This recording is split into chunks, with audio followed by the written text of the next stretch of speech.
નમસ્કાર દર્શક મિત્રો, હોટલાઇન ન્યૂઝમાં આપનું સ્વાગત છે।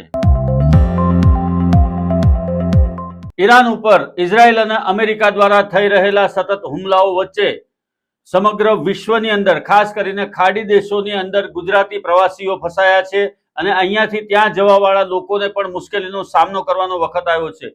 અમદાવાદ એરપોર્ટ ઉપર 1000થી વધારે મુસાફરો ગઈકાલે ફસાયા હતા। તેમને હેલ્પલાઇન નંબર ઉપર સંપર્ક કર્યો હતો, તેમજ ત્યાં જે હેલ્પ ડેસ્ક શરૂ કરવામાં આવ્યું છે ત્યાંથી પણ તેમણે વિગતો મેળવી હતી। તેમજ તેમની ફ્લાઇટો રદ થતા હવે એમને શું કરવું એ પણ એક મોટો પ્રશ્ન હતો। આની સાથે સાથે સૌથી વધારે મોટો ફટકો સુરત શહેરના કાપડ ઉદ્યોગ અને હીરા ઉદ્યોગને પણ પડી રહ્યો છે, કેમ કે ખાડી દેશોમાં જે આપણો માલ જાય છે, અહીંયાથી જે એક્સપોર્ટ થાય છે એ બધું જ દુબઈ સહિતના દેશોની અંદર સપ્લાય થાય છે। કાપડ પણ અહીંયાથી મોટી માત્રામાં સપ્લાય થાય છે। એની સાથે સાથે હીરા જવેરાત અને ડાયમંડ તેમજ ગોલ્ડ જ્વેલરી પણ એટલા જ પ્રમાણમાં અહીંયાથી જતી હોય છે।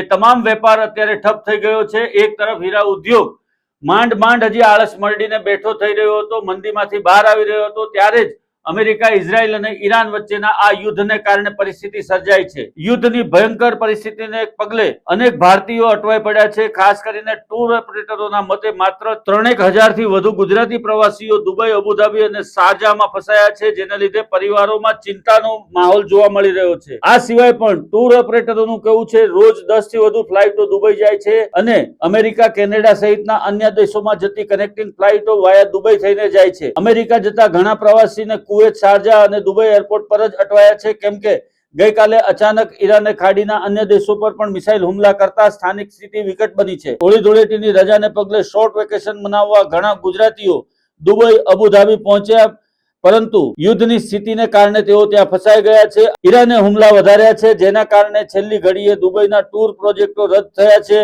એની સાથે 1500થી વધુ પ્રવાસીઓએ ટૂર બુકિંગ કેન્સલ કરાવી હોવાનું ઓપરેટરોનું કહેવું છે।